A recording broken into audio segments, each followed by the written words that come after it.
طبقے کا رہن سہن. نہیں، بڑی اچھی یہ بات آپ نے کی. دیکھیں بات یہ ہے کہ یہ تو ہم اگر قرآن کی اسلام کی آفاقیت کو ذہن میں سامنے رکھیں پھر تو یہ کوئی حیرانگی کی بات نہیں ہے. صحیح. دیکھیں پیغمبر کیا کرتے ہیں. اگر انسان کے اندر خیر اور شر کی تمیز کا فیکلٹی نہ ہوتی جو قرآن بتاتا ہے کہ میں نے ان بلڈ رکھی ہوئی ہے انسان کے اندر، تو پیغمبر کس سے مخاطب ہوتا؟ صحیح. جتنے پیغمبر ہیں، جتنے صوفی ہیں، جتنے تھنکرز ہیں، جتنے شاعر ہیں، وہ انسان کی اسی صلاحیت سے مخاطب ہوتے ہیں.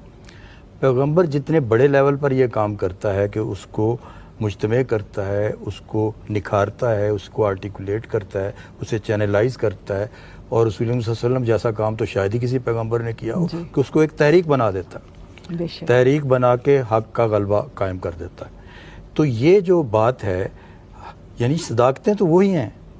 اس کے لیے آپ یوں سمجھیں کہ اسلام کیا ہے، وہ قرآن اور رسول اللہ صلی اللہ علیہ وسلم کی سنت کے حوالے سے منظم ہوا جو اقداری نظام ہے وہ ہے. شریعت کی پابندی لگتی ہے سر؟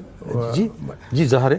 جب آپ جیسے ہی آپ مسلم ملت کا فرد بن جاتے ہیں، کیونکہ ہر چیز کا، ہر شخص کا امتحان اس کی آگاہی کے مطابق ہے. جس چیز کی آپ کی آگاہی نہیں، مجھے پوائنٹ مکمل کر لینے دیں، اس کا آپ کو کوئی امتحان نہیں. آپ ایک مجذوب ہیں، آپ نابینا ہیں، آپ دماغ آپ کا کام نہیں کر رہا، آپ کا کوئی امتحان نہیں. تو جیسے ہی آپ اس برتر اویئرنیس میں آ جاتے ہیں، ملت اسلامیہ کا فرد بن جاتے ہیں، اور آپ پر وہ سارا ڈسپلن لاگو ہوگا، اور اب عقل بھی آپ میں ہو، آپ دیوانہ نہ ہو. وہ ساری شریعت. علی صاحب ایک بہت اہم، دیکھیے میری خود دلچسپی بڑھتی جا رہی ہے، میں کیا کروں، وقت میرے پاس نہیں. دیکھیے شاعر جو بھی ہیں، اس زمانے کو چاہے آج کے زمانے کے شاعر، وہ بغاوت کرنا چاہتے ہیں، وہ گریز کرنا چاہتے ہیں، وہ رسموں کو توڑنا چاہتے ہیں. اردو مرثیے میں بجائے بغاوت کرنے کے اس میں وہ جذب ہونا چاہتے ہیں، جو برصغیر کا اردو مرثیہ ہے. آج بھی اگر تلوار، اگر کوئی ہمارے آج کا نوجوان جنزی کہے کہ آپ جو تلوار، ڈھال، گھوڑا، زیرہ بتاتے ہیں، اب تو جنگوں کے سامان یہ نہیں ہے. دیکھیں یہ بالکل آپ کی درست بات ہے. میں نے جیسے کہا کہ جس بھی تہذیب میں آپ جائیں گے تو اس کے اندر سے آپ نے ایک نئی تہذیبی جہد کا آغاز کرنا ہے، تو اس میں شروع میں آپ کو کچھ مکس سی باتیں نظر آئیں گی.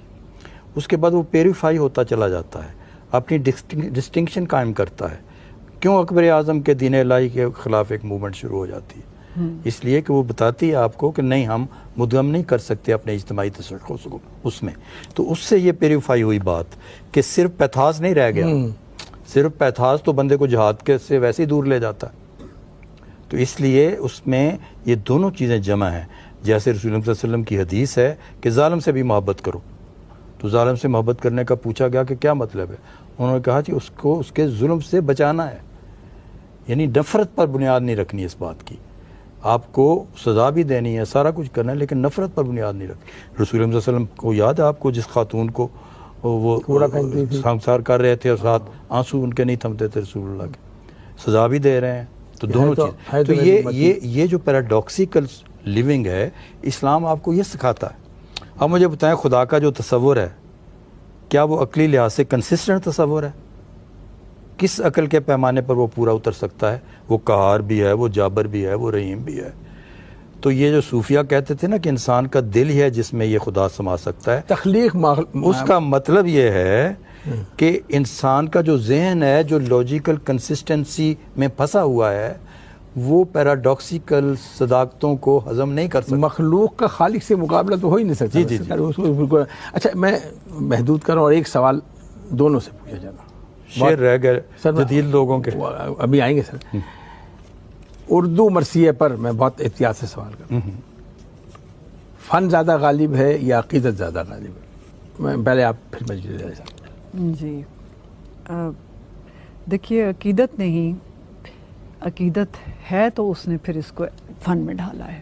پہلی چیز عقیدت ہے. بہت ذہانت کے ساتھ آپ جواب دے رہی ہیں. ٹھیک ہے، تو یعنی اگر عقیدت ہوگا تو فن ترقی تو وہ کرے گا. فن میں ڈھلے گا نا. عقیدت ہے پہلے، تو لوازمات میں سے جو آپ کہتے ہیں عقیدت ہے، اور پھر اس نے جا کر اس کو اتنا کمال پہنچایا ہے کہ وہ فن میں. ابھی آپ نے جب بتایا کہ غیر مسلموں نے بھی مرثیے لکھے، تو آپ عقیدت سے بھی زیادہ ایک اور لفظ اگر آپ استعمال کریں، اعتراف.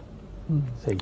یعنی اگر آپ کے سامنے 2 اور 2 4 کی طرح سے خیر اور شر کی تفریق کا اعتراف وہ ہو رہا ہے تو اس کا کیوں کوئی اعتراف نہیں کرے گا؟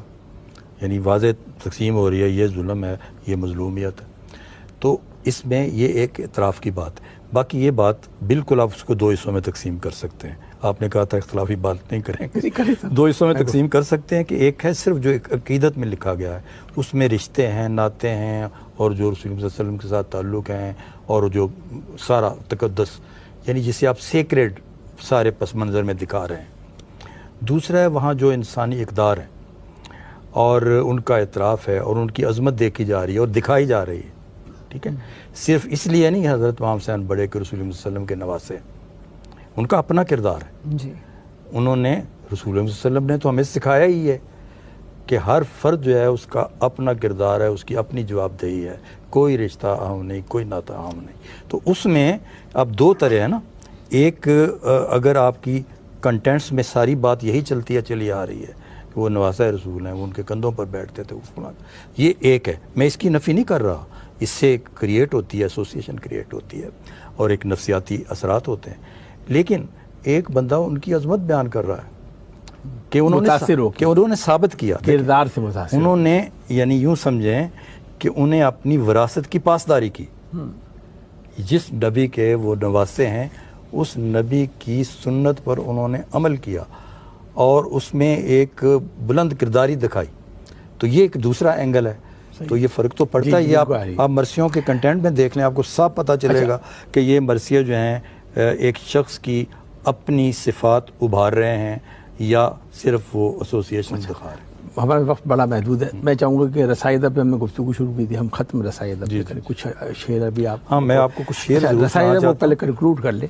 ہم نے جو گفتگو کی وہ سب رسائی ادب میں، ہم اپنے کسی اور پروگرام میں آپ کو زحمت دیں گے اور اس پہ ہم بات، رسائی ادب میں اردو مرثیہ، نعت، نظم، یہ سب آ گئی ہے اس میں، یعنی برصغیر میں جو یا صرف مرثیے پہ نہیں، نعت تو رسائی ادب میں نہیں آتا۔ اچھا، اس پہ ہم کسی اور موضوع پہ ڈسکس کریں۔ اب آخری 1 منٹ رہ گیا اور میں آپ سے اور ایک سوال، کیا برصغیر کے قدیم رسائی ادب کو جدید پاکستانی معاشرے پہ لاگو کر سکتے ہیں؟ لاگو کرنے کا تو مجھے لفظ ہی نہیں سمجھ آئی بات کی آپ کی، لاگو اپنے معاشرے پہ امپلیمنٹ کر سکتے ہیں؟ نہیں، امپلیمنٹ کسی کو اختیار نہیں ہے۔ وہاں سے فکر آپ یوں کہیں کہ وہ اب میننگ فل ہے، یہ کہ تہذیب میں کا مطالعہ تو اس طرح سے کرتے ہیں نا کہ یہ جو پرانی ایٹیٹیوڈز تھے کیا وہ اب بھی ریلیونٹ ہیں، یہ سوال بنے گا۔ تو میں یہ سمجھتا ہوں کہ ایک حیثیت ہوتی ہے، اگر جدید حیثیت جو ہے اس کے ساتھ آپ منسلک کر کے بات کرتے ہیں تو چلے گی۔ میں مثلا آپ کو اجازت دیں تو میں ایک 4 لائنوں کی نعت اس کی سناتا ہوں، جاوید انور کی، جی، اس کا نام ہے 0 ہجری کی شام۔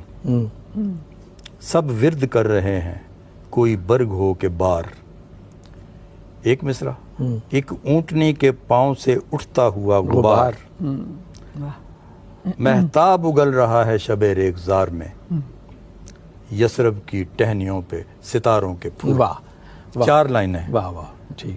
اب دیکھیں کیوں نہیں آپ کہیں گے کہ بھئی یہ جدید حیثیت کے ساتھ نعت کہی ہوئی ہے، اس میں سارے تلازمے وہی ہیں سر، کچھ اشعار اگر آپ سنا دیں۔ یہ میں آپ کو غالب کے بالواسطہ شعر سنانے لگا ہوں، ویسے میرے پاس براہ راست شعر بھی ہیں، جیسے غالب کا یہ شعر ہے، فروغ جوہر ایماں حسین ابن علی کہ شمع انجمن کبریا کہیں اس کو، براہ راست، لیکن آپ بالواسطہ دیکھیں، آپ جان دی ہوئی اسی کی تھی، حق تو یہ ہے کہ حق ادا نہ ہوا، ہے معجزاً ایک کلزم خون، کاش یہی ہو، آتا ہے ابھی دیکھیے کیا کیا میرے آگے۔